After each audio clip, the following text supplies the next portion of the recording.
Okay.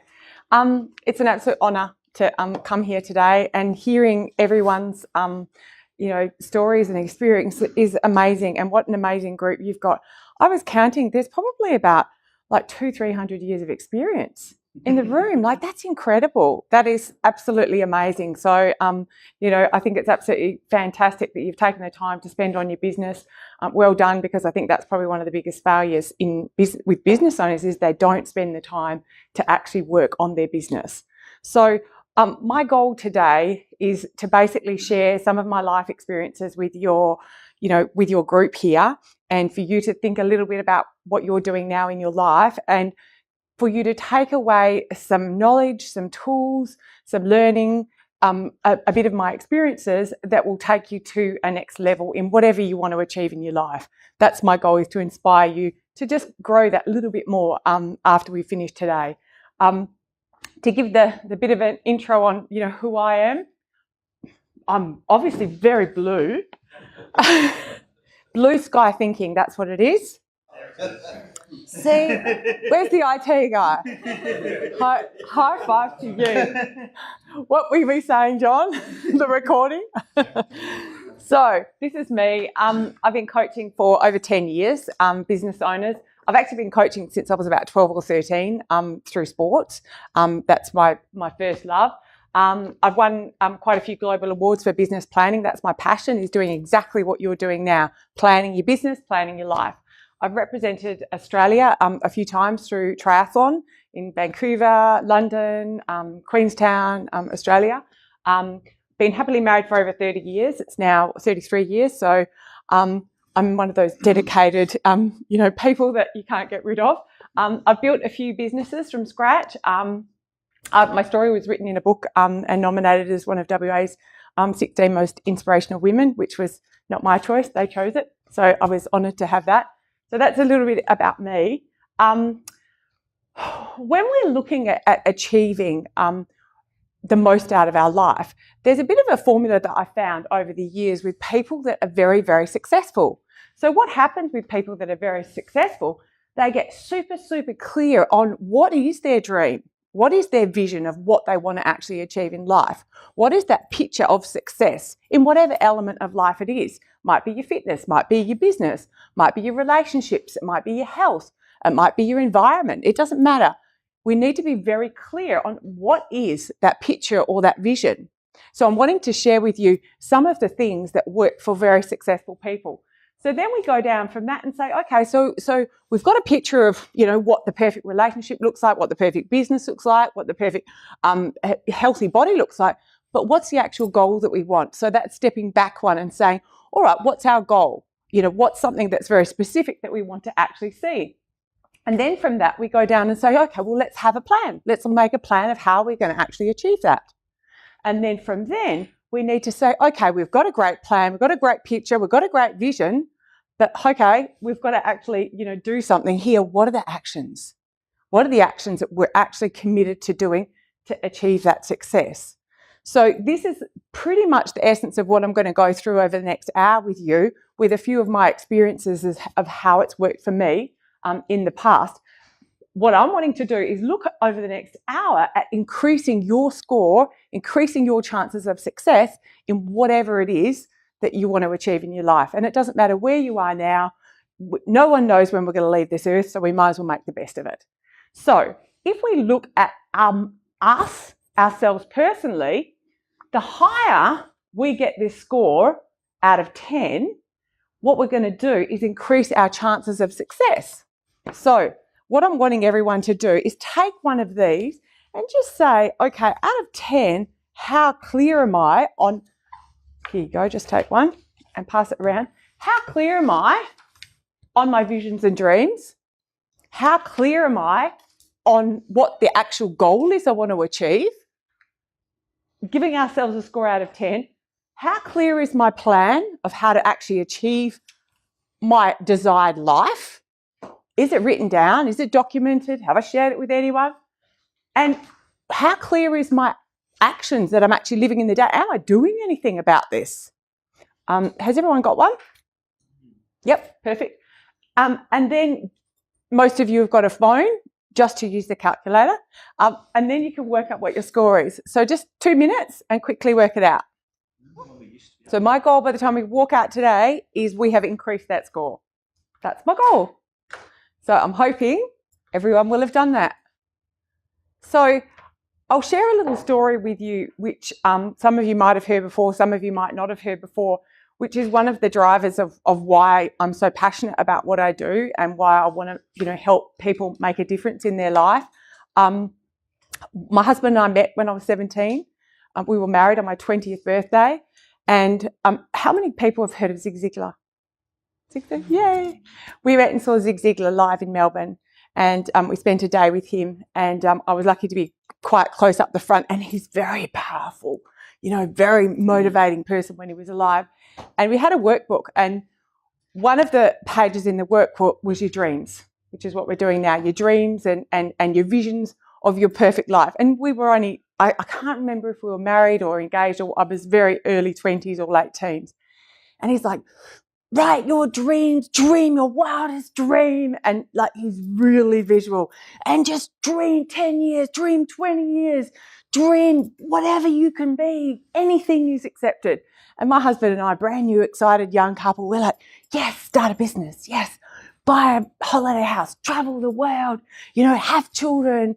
Yes, climb a mountain, trek this, do it. And we're like smashing it out, have a motorbike, have an investment property, smashing out. So we had this great big list of all these dreams and all these goals. And then we went through them together and we got clear on, okay, this is our destiny. We were newlyweds or engaged or just about to be married. So we planned this next 30 years, 40 years, 50 years of our life together. And then I was 21, 22 when we just bought our first house in Karrinyup around the corner. We were coming home one night. We'd been to the theatre in Subiaco. We'd actually seen Kevin Bloody Wilson, of all people, and sitting at the traffic lights at Karrinyup Road in Huntress, and I was sort of half asleep. The music was sort of soft in the distance. I was lulled by, I think I'd had a gin and tonic at half time, and it was like late at night, 11:30. And I remember thinking, this is what being an adult is. I've made it. Like, this is life. Like, I've got a real home. We just bought it. It's just been painted. I've got my gorgeous husband next to me. I'm like, this is what, like, being an adult is. This is awesome. Like, I've got it all together. Like, this is it. I've made it. Like, I've got a house. I've got a husband. I've got a car. I've got a really good job. And I was like, just this euphoric feeling had come over me. And I'll never forget sitting there feeling this warm, euphoric feeling. And then I had this feeling of, it's just a bit too perfect. Is this what happens? This is what I dreamt of growing up. Are all adults like this? They all think life is perfect. Anyway, came home, went to bed. Lo and behold, about 10 minutes later, I heard this almighty screaming of my husband going, Susie, Susie, Susie, save me, save me. He'd decided that he was cold and wanted to put and light the open fire. My dad had left a can of petrol beside the mower in the back room of the house. He'd decided, if I get a cap of that petrol and put it on the fire, I might just instantly have a fire, because he couldn't be bothered lighting it, because it was like 11:30 at night, 12 o'clock at night. So he got the can of petrol. He was walking through the kitchen. He had a nylon linings and a woolen jumper underneath. And he was just as he was opening the can of petrol, didn't get near the fireplace, didn't get near the lounge room, walking through the kitchen, and opened the can, and it just went boom and exploded in his face. So he's doused in petrol from head to toe. The whole house caught on fire, or the whole front of the house caught on fire. The electricity was burnt through, and he rushed to the shower, had the shower on full bore. It wasn't making any difference whatsoever. He was fully alight from head to toe, just like you see in the movie. There was no skin left at all. So I woke up 10 minutes later after I'd been in this euphoric state, thinking, that this was perfect life. This was what life is all about. And then I woke up to this screaming, this gut-wrenching screaming of, Susie, Susie, Susie, save me. And I found it really hard to get out of the bedroom, because we'd just been painting and I couldn't find the doorknob, and I couldn't remember which room I was in, and couldn't get the light switch, and it didn't work because it was burnt. The electricity was burnt through anyway. Eventually I got the door open, faced with him from head to toe, because the bathroom was straight across the hall. and the skin is just dripping off. Everything's just melting. The smell of skin is melting skin, burning skin is the most disgusting smell I'll never forget in my life. I pulled him, got a towel, put the fire out as quickly as I could on him, suffocated it, dragged him out, got him in our swimming pool. Luckily, we had a saltwater swimming pool, got him in there. The skin was just, it was like he had gloves. It was just all peeling off. Bashed on the neighbour's door, got them to come. Anyway, the ambulance came, the fire engine came, the house was fine. We still live in that house today. Was repaired very quickly. Got to emergency, got to ICU. They said they didn't think that he would actually live because he was just over 30% of his body was 3rd-degree burns. The rest was 2nd and 1st-degree burns. So by day 3, everyone got to say goodbye. His head was like, a medicine ball. He was, you couldn't tell he actually was a human. I don't know if anyone's had anything to do with burns patients, but it actually was like a black charred round ball. There was no eyes, there was no mouth, there was no nose. Everything was just like a round, black round ball because it swells by day 3. And I was sitting next to him, and I'll never forget this moment because what happened was everything stopped. And it was like, well, okay, like that's it. It just stopped. And everyone had got to see him, which I didn't know, but that was because they thought that he was going to go. So I'm sitting there and thinking, this can't be it. He can't be going. And the weirdest thing happened. Talking Heads Burning Down the House was on the radio in the background. And I remember thinking, he's not over yet. This is not happening. He's not over yet. That must be a sign. And he basically was gone for maybe 30 seconds, maybe a minute. It seemed like for absolutely forever. And then came back. The minute he came back, they shut the doors, and that was it. No one was allowed to see him anymore. Then he went to the isolated burns unit, and he was in hospital for months and months. And then it would probably been about a month or so later when I actually got to talk to him when he was in the burns unit, and he said, I had some pretty weird, wacky dreams, Susie. And I said, that's the drugs, love. Yeah. And he's like, yeah, they were really wacky. He said the worst was the scariest one was, he said, I saw my body. He said, I couldn't even tell it was a human. I was in a glass room. You were next to me and I died. And he said, I saw my body and I was dead and gone. And he said, I saw you there and I just couldn't believe what was happening. I knew I'd seriously, royally made a huge mistake, and I knew it was going to be really hard. But he said, I had a choice to come back or to go. And the reason why I'm sharing this with you, and because it's such a powerful story for me from the heart, is that he said, I saw you sitting there and how we just started our journey together. And he said, I saw that list. I saw all our dreams. I saw all our goals. I saw our plans that we'd had for our whole of our life. And we just started. And he said, I couldn't leave you. And I decided, I'll go the hard road. I know it's going to be tough. I'll go the hard road. And I said to him, that wasn't a dream. That happened. And he's like, what? That wasn't a dream? And I'm like, no, that happened. I was there. That was in the ICU. That was a glass room, and he described the full room. And that, to me, is such a powerful driver for how the importance of being very, very clear on what you actually want to have happen in life can actually literally bring back the dead. Pardon the pun, but it can be that powerful.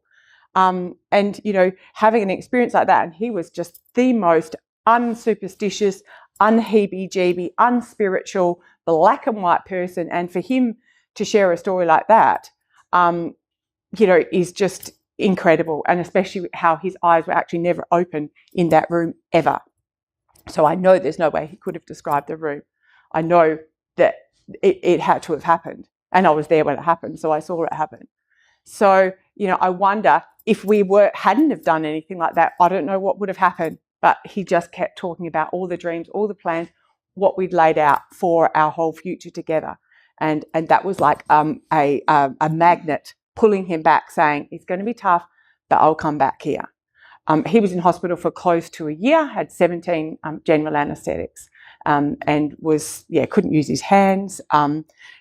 couldn't feed himself, toilet himself, do any of that for a very long time, which is not really the sort of places where you want a young bride that thought she'd made it is going to go having to help, help someone do the basic functions of life.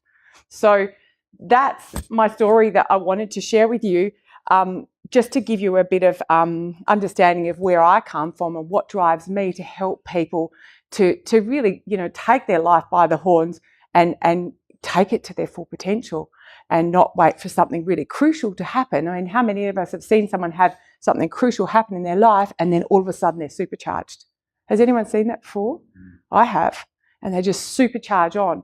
So one of the things that I find personally, where a lot of people stay where they actually are, and you've probably seen this before, is they generally have fear. So it's all in their head. So they can do amazing things, but they're scared. They're scared of failure. They're scared of what people will think. They're scared of, falling over. And that's generally why they stay where they are, is because they have that fear inside them. But if they just tried, or if they just asked for some help, or if they just stepped outside that limiting belief in their own head, wow, they could achieve amazing things. Amazing things. And I feel, that's why a lot of people stay where they are, don't start. So what we need to do is say, okay, start with the end in mind, like my husband and I did when we first started our journey. What does the end look like? It's a journey life. So we want to have a look at, okay, what does that journey look like? Looking at the end, what's that actually going to be for us? It's got to enroll and inspire you. It needs to pull you from the heart. And especially if you have a team, if whatever you're doing in your house, in your business, in your sport, if it doesn't enroll and inspire you, it's not going to enroll and inspire the rest of the people. Because if you're not motivated to get up and go to work, or get up and go to your basketball team, or get up and help the family do the family day, or get up and help the family do the meal or whatever, if you're not enrolled and inspired, the people that are with you are not going to be enrolled and inspired as well. So your dreams and your goals and your vision need to enroll and inspire you first. And then the rest of the people around can actually come along for the journey. They can feel that. They'll feel the pull. They'll feel the excitement. So why do we actually set goals? This is the reasons why we set goals. It gives us that focus and direction. That's why we set goals. It keeps us in that momentum. So it's got that pull when we have we ever had a goal and then we get up with an extra step in the morning and it's like, yeah, I'm raring to go because we've set a goal. Also, it just helps us grow as people. It pushes us. When we don't have a goal, it feels like, we've not got something to go for. So it does help us grow. It also stops distractions. So that when people are wanting to take us away from the direction of our goal, we can say, no, I'm on this path. I'm doing this.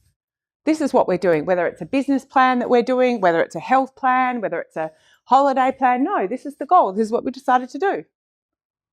So it keeps us very, very focused and stops all those distractions. Has anyone heard about setting your RAS before, your reticular activating system? Yep, I love that. So what it is, it's a little bit at the back of the brain that it's called the reticular activating system. So what it does, it magnifies things that we've pre-specified. It's like the compass for the brain. So this is what goals do. This is the power of goals. So if for example, you say, I'd like to get a new car. Like when my daughter was 17, she was like, I want a blue Getz, Mum. That's my dream car. And I'm like, what is a light blue Getz? And the minute she told me that, how many light blue Getz did I see? Every second car is a light blue Getz. So my RAS was set. So once you set your goals, your reticular activating system is set in the back of your brain, so that everything that comes to you in your life that's going to help you achieve that goal will be highlighted, magnified. So if you all of a sudden say, I'd like to get, a new team member that's done this, this, and this, when you go along your life, all of a sudden anyone who fits into that criteria, that's amazing. I'm looking for someone like that. But if you hadn't specified that, it wouldn't have happened. So because we take so much through in our brain every day that we can't concentrate on everything. It's only the things that we pre-specified that we do. So what we want to do is we want to set your compass for your brain of what you want to achieve in your life, in your business. And it doesn't matter what the goal is for anybody else. It's whether it matters to you. And this is a really special photo to me. You'd think I was winning gold. No, I wasn't winning gold. I don't even know where I came. I was probably like 150th or something. I have no idea. But about 2 years before this race, this was on the course in London where the Olympics was on. This was the World ITU, their World Championships, Triathlon Championships, and it was on the same course the Olympics was on in London, so the whole of London was closed. 2 years previous to this, I was told I had a heart disease and that I couldn't compete in triathlon at a competitive level anymore, and I had to keep under 80% heart rate. And then I'm watching the Olympics with some friends of mine, and they said, this course, we're watching the triathlon at the Olympics, and they said, oh, this is where the next ITU World Champs is going to be, because triathlon is in World Champs is 5-year age increments. That's the level before you go up to the Olympics. And so I'm like, I wonder if I could qualify racing at 80% heart rate. And everyone's like, no, there's no way you could get in the team. And I'm like, well, why not? So I just set a goal. I said, I won't go. I'll wear my heart rate monitor. I won't push myself, and I don't care about where I come. I got a specific goal. It was very measurable. Did I get in the team or not? Was it achievable? I wasn't sure. Realistic? Yeah, it was realistic because I already represented Australia 3 times before. And yes, it had a time. I had to get my races in by a cut-off date. So I picked races to qualify that were the worst races, and one in particular had a massive storm, and being a surf club kid, storm came on. I'm like, bring on the waves, bring it on. If I finish this race, I will get good points to qualify. And half my age group didn't even jump in the water because they were too scared of the massive waves and the winds and things like that. That was in Devonport in Tasmania. So when I got in the team, I actually qualified. You only have to get in the top 15 in your age group for the country. And I got in fine. And then, so for me, getting in this race, and this is the finishing shoot in London, for me, getting in the team was me achieving my goal. That's all I cared. That was my specific, measurable, achievable, realistically, and time-based goal. That's all I cared, was I wanted to represent Australia for the one last time and do it on an Olympic course in London at a closed course and represent my country with people saying, no, you can't do that because you've got heart disease and you can't go over 80% heart rate. So whatever your goal is, it is what matters to you, not what matters to everybody else. But to give yourself the highest chance of actually achieving it, we've got to make it smart. It needs to be specific. You've got to be able to measure it, and it needs to be something that's realistic and achievable. Does that make sense? And don't compare it to other people's goals. You're on your own journey. It doesn't matter. I mean, no idea. I mean, there was people that probably came in 50 spots before me that were probably crying because they didn't do as well as they wanted. And here's me coming in with the flags thinking I've won the Olympics, but I was just celebrating life. I didn't care. I was so excited.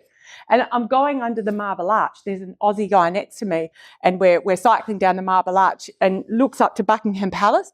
I looked at him and he caught my eye and I caught his as we're scooting under there, and I smiled at him and he looked at me and he goes, life doesn't get much better than this, does it? And I'm like, no, this is amazing. It was insane. And every time we went past Buckingham Palace, there was like about 10 deep of people, and I just slowed down and I'm like waving in case the Queen was looking. And I'm thinking, I'm just going to savour every minute of this race. I just want it to last as long as possible, because it didn't matter. It was just a celebration. It was just a celebration of life, really. So what is going to make you get excited? So I want you to think about your life, your wheel of life, and what would be your dream wheel? What would be your dream life?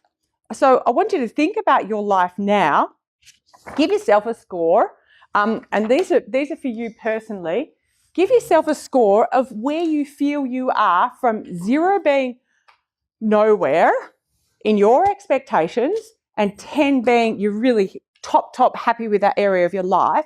Give yourself a score of 0 to 10 of where you feel you are now in each part of this life, and just your gut feel, subconscious. Yep, I think I'm an 8 with finances. I think I'm a 5 with career. I think I'm 6 with fitness. Just whip around and give yourself a score. So this is going to give us an idea of where we are balanced and where we want to do a little bit more, put a bit more focus, and where we don't need to put as much focus. So now that we've got that, what I want you to think about is, okay, what is your dream? What is your vision? You know, what would you like to see in each one of those areas? Thank you, darling. Thank you very much. What would you like to see in each one of those areas in your life? So just think from the heart and think, okay, physical environment. Mine was renovate my back patio. Fun recreation might be to do half marathon, that sort of thing that makes me excited, or it might be a 4K walk, or it might be just to attend a yoga class. It doesn't matter. Everybody's different. It's what your vision of success is, what you would like to do. Is everyone just about done? So now we want to look at saying, okay, what is our timing around these?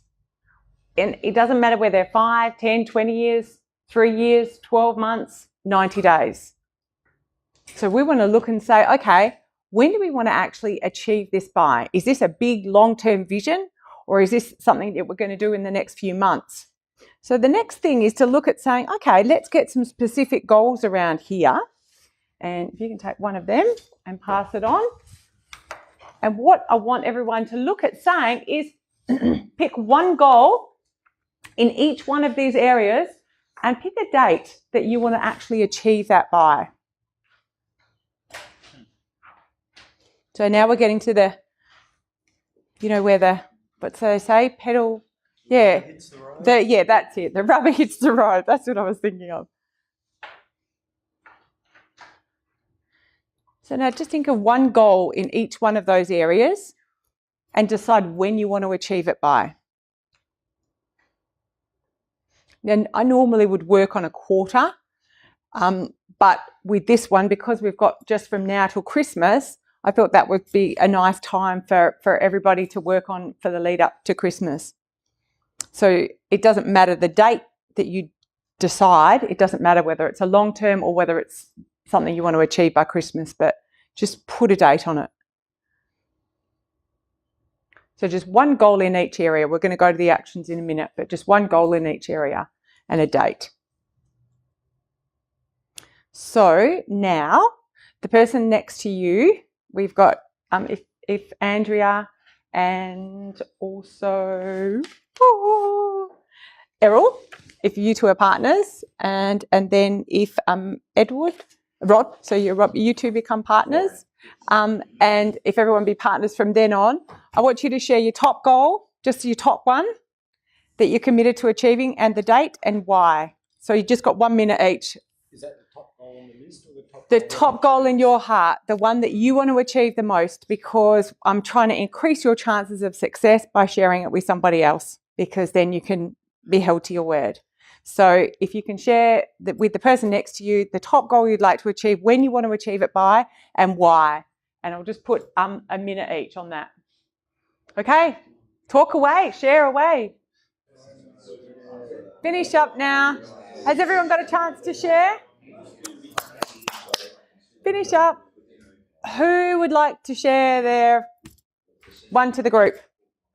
Who wants to share their top goal that they want to achieve through the group? Have a couple share? Yes? Self-running. Perfect. Great. Give them a hand of applause. Thanks, Adam. That's wonderful. And that's so, it's so funny that you share that, and that we're here and I'm sharing my stories and you're sharing yours. I'm probably not connected with anyone here on Facebook, but I put on a live Facebook message yesterday. I hate doing live Facebook, but I keep getting told to do them, and I don't like that. They make me feel very uncomfortable. And, apparently if you get to your uncomfortable feeling, it helps you grow. So I'm doing it. And if it helps people, I'll do it. But I had someone ask me, what was your biggest ever business achievement? And I said exactly that. Back when I was 33, 10 years after my husband had nearly lost his life, I was given 5 years to live. I had a disease eating me. And we had a business that we'd been running for 8-9 years. Well, actually the business was running us.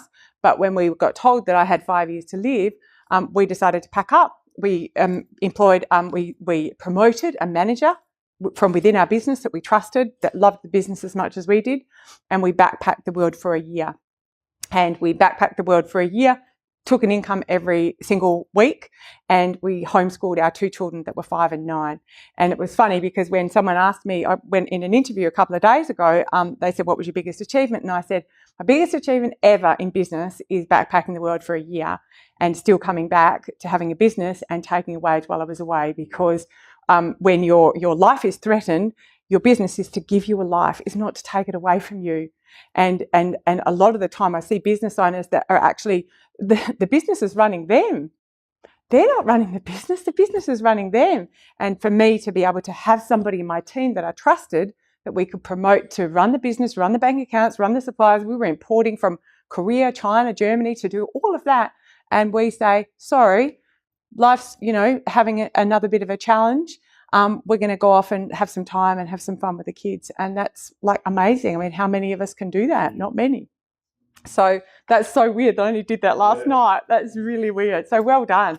Anyone else want to share? Yes. Okay. Yeah. Fantastic. That is a great goal. You will get it done by next month. Hello, gorgeous lady. I'm good. That is fantastic. That is an awesome goal. And I had a paper. I didn't like paper either. So beginning of this year, I decided to go paperless and use a writing thing. And I'm totally paperless now. It's for someone in their mid-50s. Yeah, you don't all have tablets. So for someone in the mid-50s, that was a bit of a hard challenge. But I met it because my goal or my reward was a new handbag. So I did that because my handbag had been the same one for about 10 years. So I thought it was time to get a new one. That was a good driver. So now that we've got our plan for success, what we want to actually achieve, we need to say, okay, we need to have a plan. We need to actually start to make some kind of a plan of how we're going to actually make it happen. One thing setting a goal, the other setting a date, but now we've got to look at having a plan. This is my boardroom with a bunch of business owners going through their business plans. And you've probably heard of the saying, failing to plan is planning to fail. And it's really true, because so many times if we don't plan how each little venture is going to go, we can't analyse and say, well, which one's going to give us our best bang for our buck? So it's crucial to make sure that we have that planning for our business. If people spent enough time, the same amount of time planning their life as they do planning a house, imagine how much more successful people would be. People spend more time planning a wedding, planning a house. Imagine building a house without a plan. Planning a wedding, planning a holiday, planning a house, planning a renovation than they do planning their actual whole life, which is crazy. Like, why would you spend more time planning, a holiday than you do the actual whole life? And so it's about getting clear on what is that successful life look like, and let's go and plan and actually do it. Because if we started building houses the way we build our lives, which is just winging it and waking up and saying, well, what's going to happen today? All our houses be falling down. And they wouldn't be very good. They wouldn't be very good at all. So what we want to say is if we have a goal without a plan, it's just a wish. It's just a whim. It's not got any substance to it. So we need to make sure that we've actually got the substance. Now, as I said to you a minute ago, I try and focus on 90 days. With the one I've done coming up to Christmas for you, I thought, well, we'll just make it till Christmas. So this means it's chopped down. We're making it into nice bite-sized bits that we can actually achieve. It's nice and short. It's long enough so that we don't delay things. So that's why we chop it down into little bits. So when we have our plan, we've got to make sure it's visible. Put it up so you can see it. Whenever I have an event or whenever I have something really important to me, I put the plan on my fridge. So if I'm training for a marathon or training for an Ironman or doing something that I have to make sure I be really strong, I always put it on the fridge. So that if I sleep in and I come downstairs and the kids go, oh, Mum, you're meant to be at swimming. Oh, you look like you're at swimming. Yep, in your jammies. Great. So that then I have that extra accountability, because people know. I put it in my diary as well, so that the girls at work know Susan's been out doing yoga, or she's been running or cycling or whatever I've been doing, so that they can see what I've been doing. So that then there's the extra level of accountability. Review it regularly. If you've got it on the fridge, or if you've got it at work, or if you've got it in your study, you'll see it all the time. It'll be a reminder. Yeah, that's right. This is my focus today. This is what I've got to be doing. And add to it, things change. As I know, life, doesn't always go as planned. I've had my fair share of little smashes and knocks along the way, and we just have to accept that sometimes we have to change, and deviate and change, and accept that we can't control everything, but we can control what's in our control. But there are things that happen that are not, so we have to be able to add or change when things happen. Achievements, like buying a handbag. Celebrate your achievements. That was a hard thing for me to say. No more folders, no more bits of paper. Everything's paperless. It goes straight to the cloud. I'm just writing on my tablet all the time. That was really hard. So make sure there's an acknowledgement and an achievement for a goal that is a hard one. Tell everybody. I've been writing a book for about probably 4 years. Everybody knows I'm writing a book. And everybody's like, when's it going to be published, Suze? When's it going to be published? Now, there's no way I'm going to get out of that, because I have made sure I've told so many people. So many people. One of my big, hairy, audacious goals is to be a millionaire of hearts. I want to touch 1 million hearts before I die. I'm not interested in being a millionaire of money. I want to be a millionaire of hearts and leave 1 million hearts touched through connecting with me before I leave. I tell everybody so they know what my why is. Because the more people I tell, the more people you're committed to, the more people you can be your word for. So whatever goal you're doing, share it with lots of people. Tell them all, because then you can't hide. There's no way you can hide. Set a reward. Very important. So, other thing, and that's why we did the sharing, is learn about other people's goals. Zig Ziglar's classic saying, if you help enough other people get what they want, you will get what you want. The law of reciprocity. It works. And that's why I wanted everyone to share their goals, so that if Errol knows what Andrea wants and Andrea knows what Errol wants, we can help each other do it.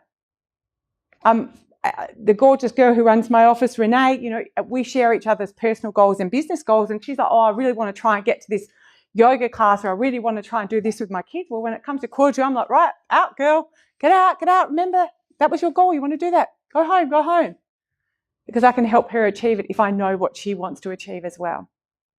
So the more people's goals that you can hear and help achieve their goals, you'll be able to achieve yours as well. Because it's that law of I help you, you help me. It works that way. So now you can do this when you get home.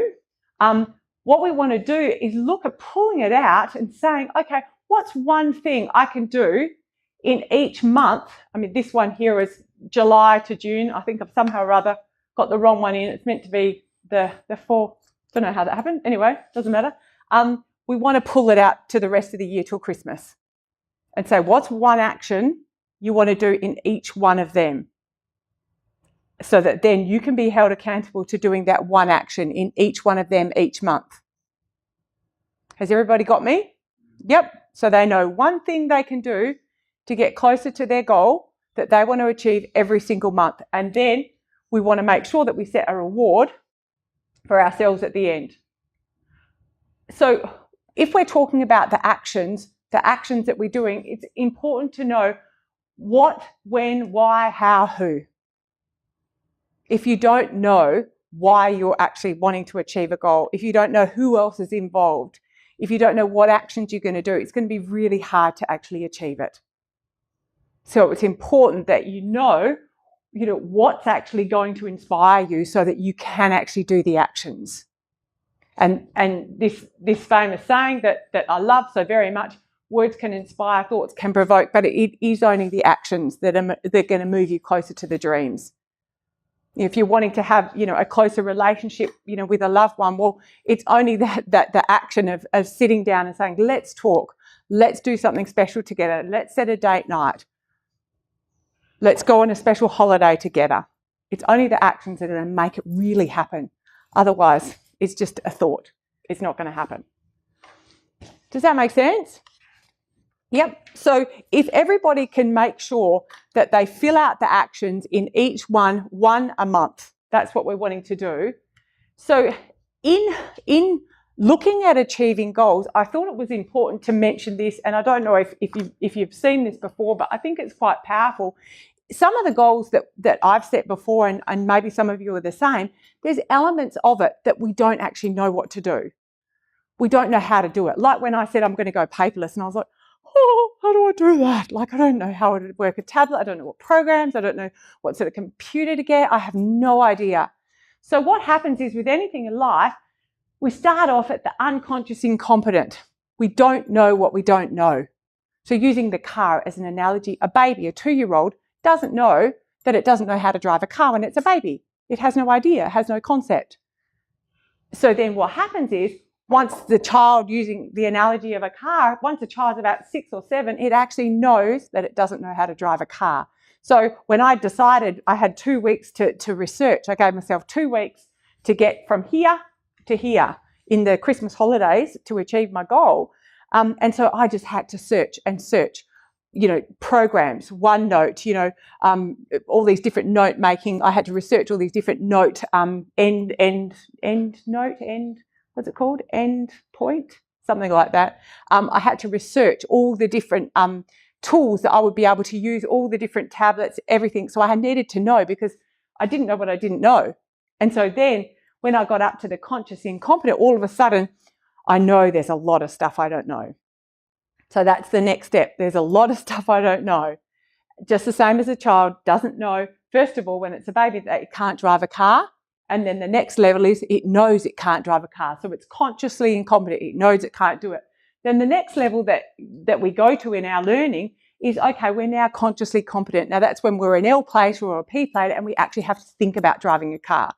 So we have to think about it consciously, look in the mirror and consciously do everything. So it's not subconscious yet. We actually have to consciously think about it. So for the first month of me using the tablet, I was really, it was a challenge. I kept thinking, oh, give me a bit of paper. God, it's so awkward.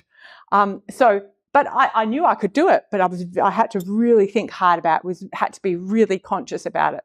So then the last level here, when we get to our learning, is we get consciously competent. That's when we drive a car and we don't even know how we got there. We just don't even think about it. We get to work and it's like, how did we get here? I can't even remember how it happened. So we just do it subconsciously. So no matter what goal or what challenge or what adventure you want to go on that you haven't been on before, there is no shortcut for these steps. You start off not knowing. You start off at the I don't know what I don't know. You go on to, gosh, there's a whole lot of stuff I don't know.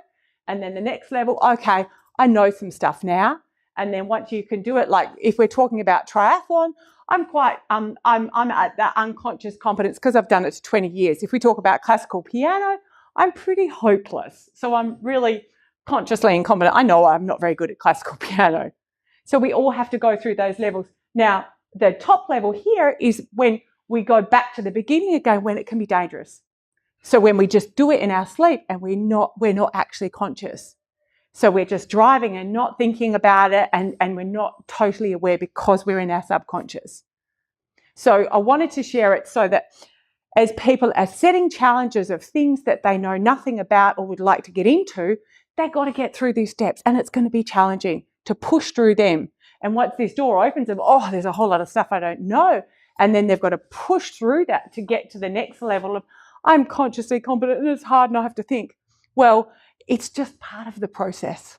It's just a stepping stone. A doctor goes to university for the first year and, gosh, they don't know anything, but 10 years later, they know a lot. Does that ring true? Yep. So I just wanted people to understand that you're going to have to push through that with learning anything new. So the last step of the puzzle of you achieving more than you could possibly do is looking at, okay, when are you actually going to do it? So it might be great to get all these goals, have these actions that you want to do every month. But the last key is, when are you going to actually do it? Put it in the diary. Put it in your calendar, put it in your Outlook, put it in whatever kind of calendar method you use. It must go in there. Because if you haven't set the time to do the actions, they won't happen. And so many times people say, oh, time is, I don't have enough time. I don't have enough time. Well, that's irrelevant. That's a silly comment because we all have the same amount of time. Time is it just keeps ticking. We can't stop it. It's what we do with it that's the challenge. It's how we allocate our time. It's how we prioritise it. So if you have a goal that you've got a burning desire to achieve, if you have a life that you want to change, then set some time aside and do what it takes to achieve it. Do what it takes to actually make it and put the time in. Because I think that is the missing element of a lot of people, is they have these goals, they have these dreams, but then when life comes the next day, they forget about it. And a week goes and it's like, oh, I haven't done anything about that goal. What a shame. But if they had to put the time in, put the allocation in their calendar, shared it with people, committed, it would happen because they put the time aside to do it. So this is what we'd be looking like when we're finished, making sure we've got a goal, making sure we've got a reward. It might be just to buy some shoes, get a massage, whatever it is. I had one for the girls at work where we all got a massage when we hit a goal. So whatever the goal is that's going to excite you to achieve your goal, make sure you give yourself a reward, because then it makes it ever the more exciting to actually achieve it. So in finishing up, I just want everyone to think about where their actual mindset is in relation to their whole life. And if being the theme of people achieving greater success in their whole life, people who do success in life, they live up here. They live in the life of having ownership, being accountable and being responsible. Most of you have probably seen this before, but it's just directly in line with achieving a full life. And if you're wanting to have full success in life, this is where successful people live. They don't live in blame, excuses and denial and have that victim mentality. They live with full ownership and responsibility of what they can control. And that's the mindset of someone who succeeds a lot, no matter what gets thrown at them in life. So, last little challenge. Person next door to you, you'll see on the top of your paper, you've got an accountability buddy and a phone number. I want you to swap phone numbers, email addresses, and pick a date coming close before Christmas that you can have a quick phone conversation with your accountability buddy. So that you can have a quick conversation. It'll be a networking experience and you know that this conversation will be coming up. Phone number, email address and name of the person next to you, and you're going to have a conversation just before Christmas about how you went with your top goals. How you doing? So pick a date and exchange phone numbers or email addresses and names. Somebody already had iqpc.com.au. And you're going to catch up just before Christmas. Oh, net today. Let's go to that. We'd already decided. Okay, have we exchanged numbers? This was before the internet that we started our business, so we didn't have an email address when we started. Got our email address. Okay. Has everyone done it now? All right, we're just about to finish up. Has everyone finished? Yep. Okay, so what I've now done is I've increased your chances of success by getting you to write down your goal, by getting you to share it with somebody verbally and written. I've also increased your chances of success by giving you an accountability buddy. So that's now increased your chances of success dramatically. So the thing is that in life, as Zig Ziglar says, it's not what actually happens to you that determines how far you'll go in life. It's how you handle what happens to you. So that over the next 4 months, there's going to be challenges. There's going to be things that you don't expect. But we really want to keep these goals and this accountability, the gravitational pull that will help you to actually achieve your goal. Because so often in life, people are basically led by their pushed by their problems and not actually led by their dreams. And we want you to be led by your dreams, not pushed by your problems.